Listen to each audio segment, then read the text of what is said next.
किसी जंगल में एक बग्गा नाम का शेर रहता था। बग्गा शेर उस जंगल का राजा था। एक दिन वह सभी जानवरों के लिए सभा आयोजित करता है। जैसा कि आप सभी जानते हैं, हमारे जंगल के एक एक करके सभी जानवर गायब हो जा रहे हैं। इसीलिए हम सब मिलकर एक जगह रहेंगे, जिससे हमें सभी जानवर के बारे में खबर रहे।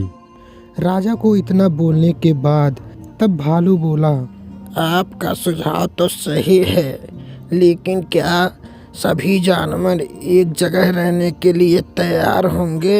भालू की बात सुनकर शेर बोला, आज के बाद सभी जानवर इस गुफा में रहेंगे, और अगर गुफा के अंदर सभी जानवर ठीक से नहीं रह पाते तो आधे बाहर रहेंगे और आधे अंदर। यह मेरा अंतिम निर्णय है।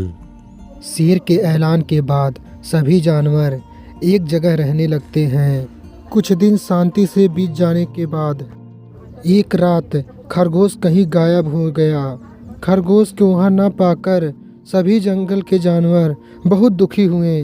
तब हिरन बोला, एक साथ रहते हुए भी खरगोश गायब हो गया।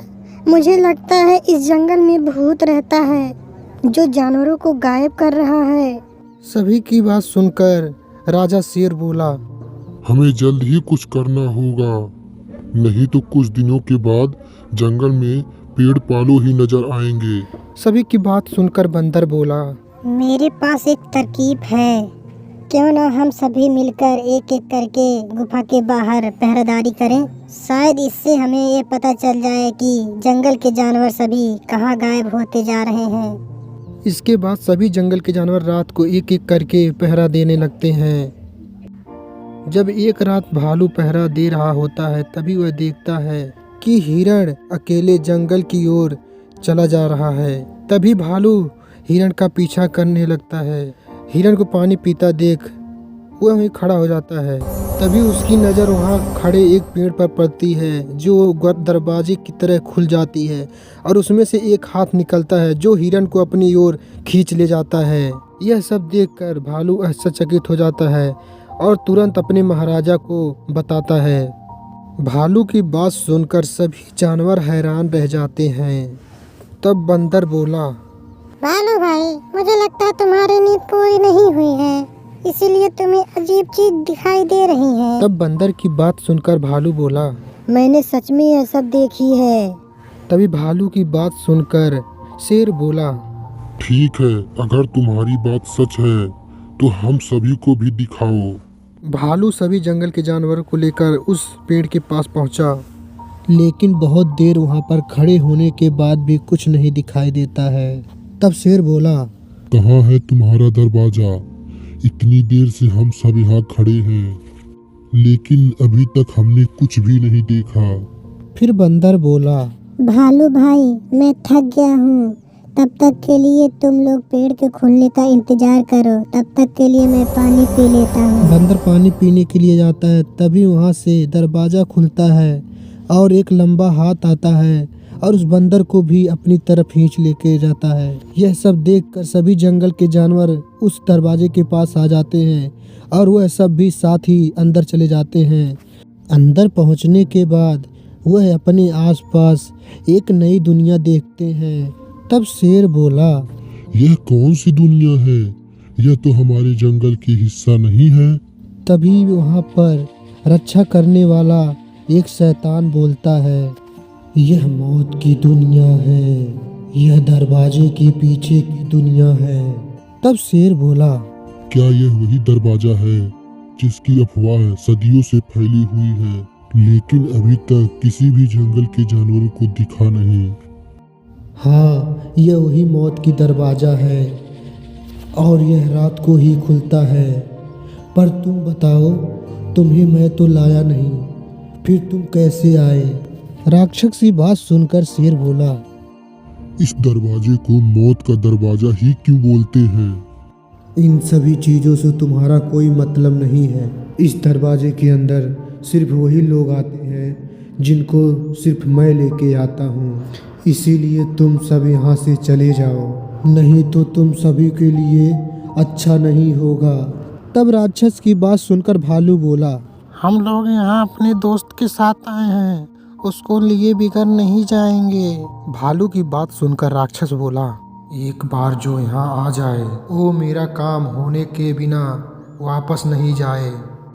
मैं तुम लोगों को आखिरी बार बोल रहा हूँ, चले जाओ। राक्षस की बात सुनकर लोमड़ी बोली, कैसे जाएं? अभी आप तो ही बोला कि एक बार जो यहाँ आ जाए वह वापस नहीं जा सकता, तो फिर हम कैसे जा सकते हैं? क्योंकि तुम सबको मैं लेके नहीं आया, इसलिए तुम सब जा सकते हो। राक्षस की बात सुनकर गुस्से में शेर बोला, लेकिन जब हमें जाना ही नहीं है तो? तुम्हें जाना ही पड़ेगा। राक्षस की बात सुनकर भालू बोला, ठीक है चले जाएंगे, लेकिन एक शर्त पर। पहले तुम ये बताओ इसे मौत का दरवाजा क्यों बोलते हैं, और तुम जानवरों को कैद कर कर उनके साथ क्या करते हो? भालू की बात सुनकर राक्षस बोला, बहुत समय पहले यहाँ एक जादुई दुनिया हुआ करती थी जिसके बारे में किसी को पता नहीं था। लेकिन एक दिन एक बुरा राक्षस और एक बुरी परी आ गई, जिसके बाद वह सभी जानवरों को अपने आराम और काम के लिए जानवरों को कैद करने लगी। उसी समय से यह दरवाज़ा मौत का दरवाज़ा बन गया। वह राक्षस और परी अब कहाँ है? जब उन दोनों का जुल्म ज़्यादा बढ़ गया तब मैं और रानी परी आए और उन दोनों को कैद करके यहाँ से भगा दिए। जिसके बाद रानी परी अपने वापस घर चली गई और मैं यहीं पर रहने लगा। राक्षस की बात सुनकर शेर बोला, अगर वह राक्षस जानवरों को कैद करते थे तो तुम भी वही कर रहे हो, तो तुम दोनों में फर्क क्या रह गया? तब राक्षस बोला, तुम जानना चाहते हो मैं जानवरों के साथ क्या करता हूँ, तो चलो मेरे साथ। राक्षस उन सभी को दिखाता है उन जानवरों को जो वह कैद करके लाया था। वह सब देखते हैं कि जो जंगल के जानवर गायब हुए थे वह यहाँ पर एक दूसरे की मदद कर रहे हैं।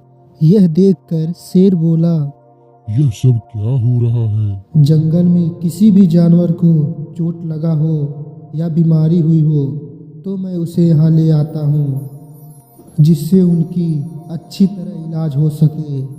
और रात में उसकी संगति पानी पीते हुए जानवरों को यहीं लेके आता हूँ, जिससे बीमार जानवरों को यहाँ अकेलापन महसूस ना लगे। राक्षस की बात सुनकर सभी जानवर माफ़ी मांगते हैं और सभी जंगल के जानवरों को वहाँ से लेकर वापस आ जाते हैं। अब राक्षस और जानवर मिलजुल कर रहने लगे।